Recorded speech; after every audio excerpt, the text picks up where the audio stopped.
En fait, on est juste nul. On est nul, le système il est nul, le coach il est nul, il y a certains joueurs qui sont nuls. Il faut dire la vérité, c'est ça en fait actuellement l'état de l'équipe nationale du Sénégal.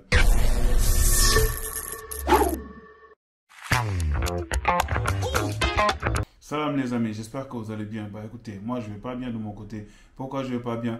Parce que on en a marre de regarder cette équipe nationale du Sénégal jouer de cette manière. On a marre, nous spectateurs amateurs du football sénégalais, aller au stade pour normalement regarder un spectacle, mais non, on nous sort des matchs de tocard, on nous sort des matchs dignes de nullards. Non, sincèrement, je suis énervé aujourd'hui. On va parler de tout au niveau de cette vidéo-là. Donc, accrochez-vous bien parce que là, actuellement, ça va parler. On va commencer par quoi? On va commencer par le système de Aliou Cissé. Ton système, il ne marche pas. Ça fait plus de 4 matchs que le système ne marche pas. On a gagné 1-0 seulement contre la Mauritanie. Sinon, le reste, c'est match nul. Toujours avec le même score. 1-1, 1-1, 1-1. Maintenant, où est le problème? Le problème, il se trouve où? Le problème, il se trouve que ton système, il n'est pas bon. Ton système n'est pas assimilé par tes joueurs. Ton animation offensive, il est nul. On a vu au niveau de ce match-là, en fait, que le Sénégal n'arrive même pas à se procurer des occasions de jeu. Quand on dit une occasion, c'est une occasion qui est construite de derrière et qui aboutit au niveau de l'attaque. Mais non, toutes nos occasions, c'est quoi? C'est des pertes de balles ou c'est un bon pressing parce que défensivement, le Sénégal, on est très bon.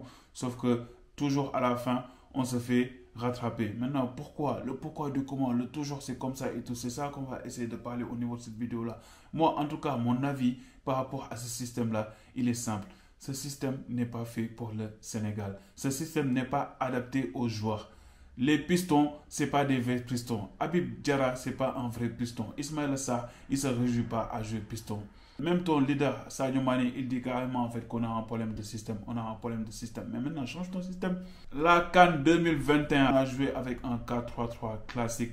Le système, il était clair. Chacun savait comment gérer son couloir. Chacun savait comment gérer son positionnement. Mais ce système-là, il n'est pas assimilé, frère. Ça fait 4 matchs que tu joues avec ce système-là et tu n'as pas le résultat escompté. Tu n'as pas exactement ce qu'on demande. Le jeu, il n'est pas là. Il n'y a pas de cohérence au niveau du jeu. Il n'y a pas de phase offensive. Il n'y a pas de combinaison au niveau de l'attaque. Et au niveau de ta composition, il y a toujours des failles. Comment tu peux jouer avec 3 milieux défensifs? Parce que Pape Matar Sarr, je ne le considère pas comme un milieu offensif. Déjà, à Tottenham, tu ne le vois jamais dans les phases offensives. Tu le vois plus dans la construction. C'est fini.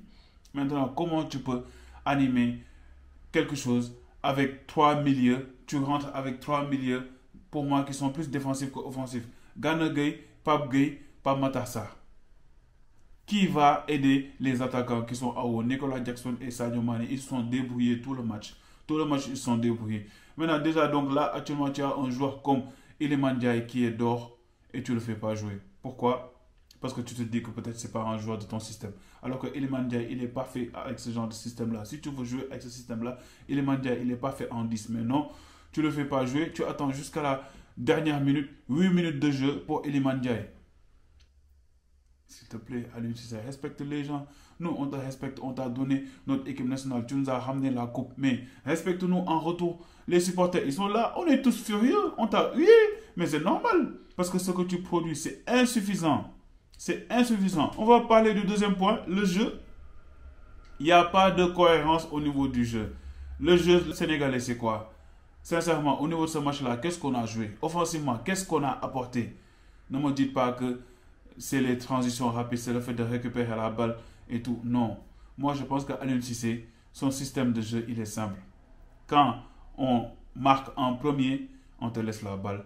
Et on veut jouer en transition rapide, on veut jouer en contre-attaque. Mais on va continuer avec ça jusqu'à quand? Déjà là, tu fais ça et tout, tu ne te procures pas d'occasion. On a joué un match. On a joué un match entier, on n'a pas eu de corner. Juste pour te dire qu'en fait, comment le match était pauvre offensivement.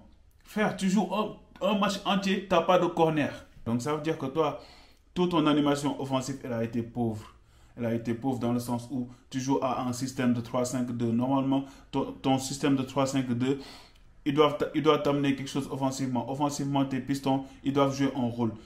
En première mi-temps, Habib Diarra, il n'a pas fait de centre. En première mi-temps, dès qu'on a marqué, moi j'ai remarqué en fait qu'Habib Diarra, il était plus latéral qu'autre chose. Il était plus latéral droit parce qu'on était tout le temps en train de défendre.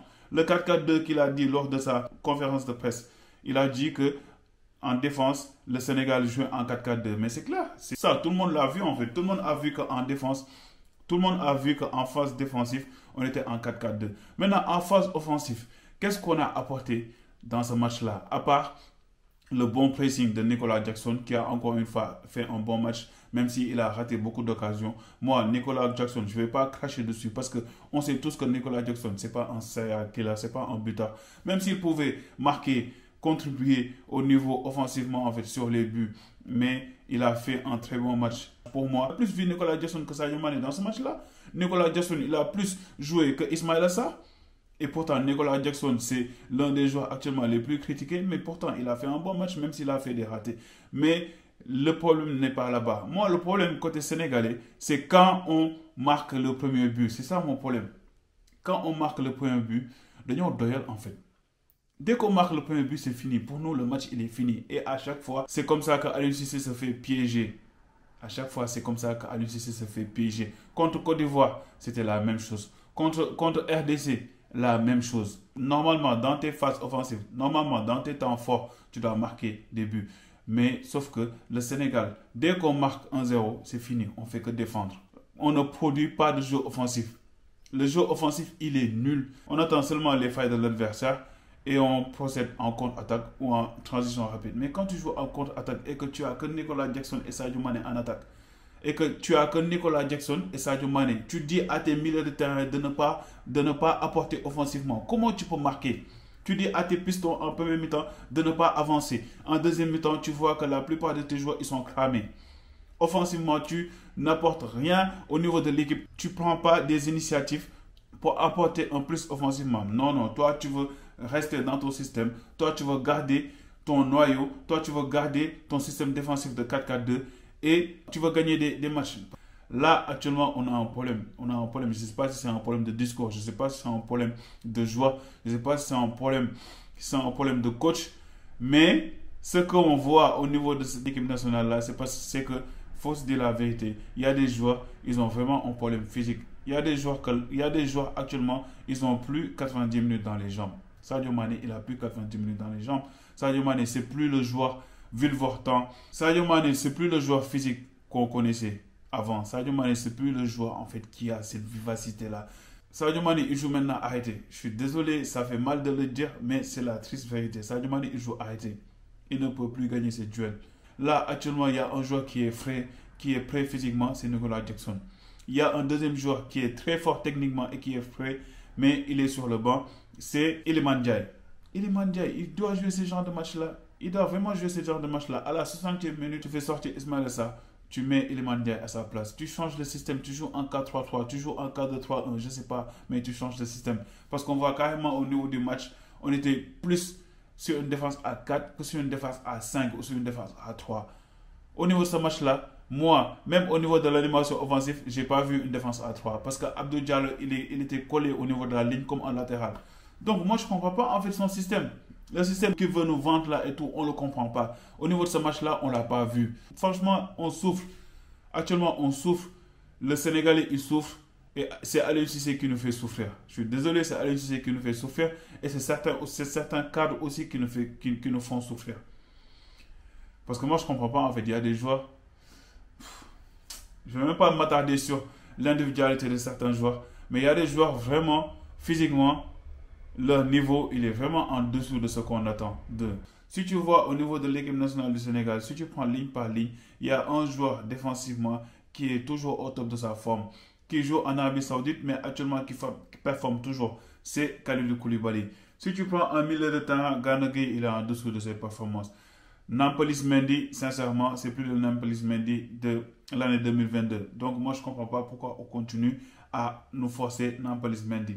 Pape Matar Sarr, moi je ne vois pas le rendement offensif qu'il nous apporte au niveau de cette équipe nationale du Sénégal. Encore une fois, je le répète, Pape Matar Sarr, c'est un joueur que j'aime bien. Il est jeune, mais Pape Matar Sarr, il doit plus montrer de personnalité dans son jeu. Là, actuellement, il est même en train de perdre sa place au niveau de Tottenham. S'il continue comme ça, il ne va plus être titulaire. Le seul joueur actuellement qui nous fait des performances satisfaisantes, c'est Lamine Camara. Il n'a pas été titulaire. Peut-être qu'il était un peu blessé. Maintenant, Gana Gueye aussi, comme j'ai dit, il est en dessous. Pape Gueye, il a fait un match correct et tout. Il est en train de monter en puissance côté Villarreal. On verra. Au niveau de l'attaque, Ismaïla Sarr, j'en peux plus. Sincèrement, Ismaïla Sarr, je pense que c'est un joueur qui va jamais progresser. C'est un joueur qui va toujours continuer comme ça à jouer. Le seul joueur actuellement offensivement qui m'apporte des choses positives, c'est Nicolas Jackson. Nicolas Jackson, même si au niveau de la finition, c'est pas ça, mais c'est le joueur qui t'a apporté le plus de danger. Il a toujours été là dans les situations dangereuses. Soit c'est lui qui porte la balle, soit c'est lui qui récupère la balle. Même si au niveau du dernier geste, encore une fois, c'est pas ça. Parce qu'il y a eu beaucoup d'occasions où il devait faire le dernier geste, un bon centre, une bonne passe. Mais encore une fois, c'est un joueur à polir. Sadio Mané, comme j'ai dit, il joue arrêté. Maintenant, il joue arrêté. Donc, comment on fait? Parce que Sadio Mané, c'est un joueur qui joue sur sa vitesse. Si tu joues arrêté, ça va être compliqué. Maintenant, tu as Iliman Ndiaye qui est un joueur tellement technique, qui est un joueur habile, balle au pied, tu ne le fais pas jouer. Et aussi, ce que je n'ai pas compris, c'est que pourquoi Boulaye Dia n'est pas venu. Parce qu'Habib Diallo, il est rentré, mais on ne l'a même pas vu au niveau de ce match-là. Là, actuellement, on a besoin d'un attaquant fixe, un attaquant où on peut l'associer à Nicolas Jackson ou à Sadio Mané. Parce que moi, si tu associes même Boulaye Dia, Nicolas Jackson et Sadio Mané, je prends. Ismaïla Sarr, sincèrement, je ne sais pas où on va le mettre. Mais au niveau de ce match-là, tu avais besoin d'un Boulaye Dia. Boulaye Dia, au moins, il allait te marquer ces occasions-là, mais tu ne l'amènes pas. Tu ne l'amènes pas alors qu'il fait une très bonne saison. Donc là, moi, je ne comprends pas des fois les choix du coach. Je ne comprends pas son système, je ne comprends pas ses choix, je ne comprends pas ses discours. Au niveau de sa conférence de presse, quand on lui a dit c'est quoi son plan de jeu au niveau de ce match-là, il a refusé de répondre. Donc, moi, ce que je vois au niveau de l'équipe nationale du Sénégal, là, c'est sincèrement un changement. Les gens, ils en ont assez. C'est comme avec Macky Sall. Le Sénégal a besoin actuellement d'avoir un coach qui ose. Parce que le discours, il ne passe plus. Ce coach-là, il est très défensif, on le sait tous. On a besoin de rendre les supporters fiers. Quand tu regardes un match du Sénégal ou quand tu payes ton billet pour aller regarder le match du Sénégal, tu dois regarder un spectacle, tu dois regarder un jeu attractif, tu dois marquer au moins 2 ou 3 buts. Mais le Sénégal, ils se contentent seulement d'un seul but. Moi, c'est ça mon problème en fait. C'est ça qui m'énerve. C'est ça qui m'énerve au niveau de cette équipe nationale du Sénégal. On se contente toujours de 1-0, on ferme la boutique. Mais frère, si tu fermes, tu es acculé, tu es acculé. Occasion sur occasion, corner, faute sur faute, coup franc sur coup franc. À un moment donné, ça va lâcher. À un moment donné, ça va marquer. Et c'est ça actuellement l'état de l'équipe nationale du Sénégal. C'est dommage.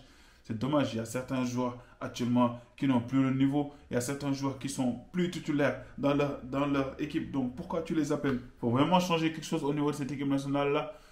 S'il faut tout raser, il faut tout raser. Mais nous, on a besoin d'une équipe qui nous donne envie de regarder. Nous, on a besoin de débriefer des matchs de l'équipe nationale du Sénégal qui sont bons. Lundi, on va jouer contre Burundi, mais on sait tous comment ça va se passer. Tu n'auras même pas envie de regarder ce match-là, tellement que tu vas voir la même chose. J'espère qu'il va changer de système. J'espère que là, actuellement, il ne sera pas têtu. J'espère qu'il y aura au moins un résultat positif parce que Burundi, c'est supposé être un adversaire faible. On va se déplacer là-bas. J'espère qu'on va gagner sur un score large. Comme ça, au moins, les gens ils seront contents. Mais en tout cas, aujourd'hui, tu n'as même plus envie de regarder cette équipe nationale du Sénégal là. Et ça, vraiment, c'est une anomalie. Et ça, vraiment, c'est triste. C'est triste. Donc, à un moment donné, il faut que tu arrêtes d'être têtu. Il faut que tu changes quelque chose. Il faut que tu ramènes un système où tout le monde est à l'aise. Il faut que tu mets les joueurs dans leur poste habituel. Donc, allez, s'il te plaît, libère-nous. Libère-nous encore une fois. Allez, tous. À la prochaine, les amis.